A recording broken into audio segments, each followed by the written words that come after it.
ரேகா. ஆனா உனக்கு அப்படி இல்லல்ல. எங்களால முடிஞ்ச வெயில் நேரத்துல ரொம்ப ஹீட்டா இருக்கும், தூங்க முடியாது. ஐயோ அப்படிலாம் எதுவும் இல்லங்க.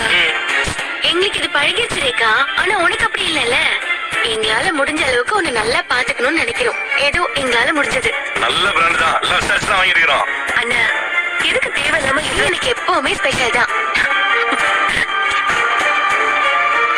ரேகா, உனக்கு இந்த வீட்டுல என்ன வேணும்னாலும் நீ தயங்காம என்கிட்ட கேட்கலாம். உனக்கு என்ன தேவைப்பட்டாலும் நாங்க செய்ய ரெடியா இருக்கோம்.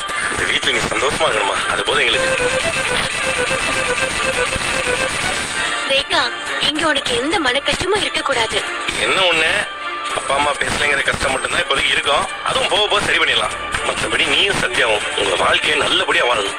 டேய் சத்யா, நீ ரேகாவை பாத்துக்கிறதுதான் அவ அப்பா அம்மா உங்களை ஏத்துக்குவாங்க, புரியுதா? மாப்ள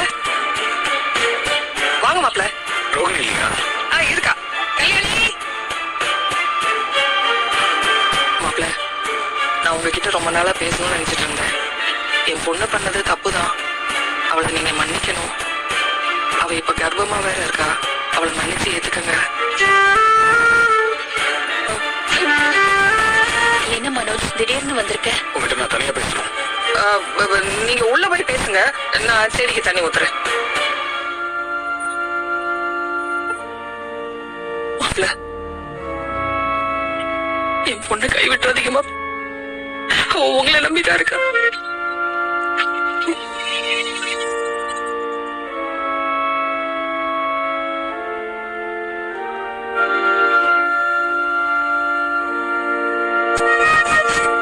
சொல்லு மனோஜ், என்ன விஷயம்? குழந்தைய பத்தி கேட்கலான்னு வந்தியா? இந்த வீட்டுல தான் செத்த போறேன், நீயும் வரியா? என்னது இது? எனக்கு வேண்டாம். கரெக்ட் தான். ஆனா பணத்தை கொடுத்தா நான் டிவோர்ஸ் தரேன்னு சொல்லியிருக்கேன். இப்ப நான் டிவோர்ஸ் கொடுக்குற ஐடியால இல்ல. அதனால என்னால இந்த படத்தை வாங்கிக்க முடியாது. மனோஜ், பாஸ்ட்ல நடந்த எல்லாத்தையுமே நான் மறக்க ட்ரை பண்ணிட்டு இருக்கேன். நீயும் மறந்து. இப்போ நம்ம குழந்தை என் வயித்துல வளருது. இதுக்கப்புறம் என்னால உன்னை பிரியலாம் முடியாது. இன்னும் 2-3 மாசம் போனா நான் கன்சீவா இருக்கேன்னு பாக்குற எல்லாருக்குமே தெரிஞ்சிடும். அப்புறம் எல்லாருமே என்ன கேள்வி கேட்பாங்க. நான் உன்னை பிரிஞ்சுட்டா மத்தவங்களுக்கு நான் என்ன பதில் சொல்லுவேன்? இந்த குழந்தை அப்பா எங்கன்னு கேட்டா நான் என்ன பதில் சொல்லுவேன்? சாரி ரோகிணி, தெரியாம தப்பு நடந்துச்சு. கொஞ்சம் கேர்ஃபுல்லா இருந்துக்கலாம்.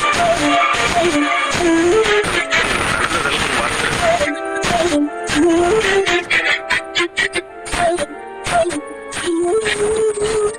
மறக்கணும். சரி, மறந்துட்டேன்.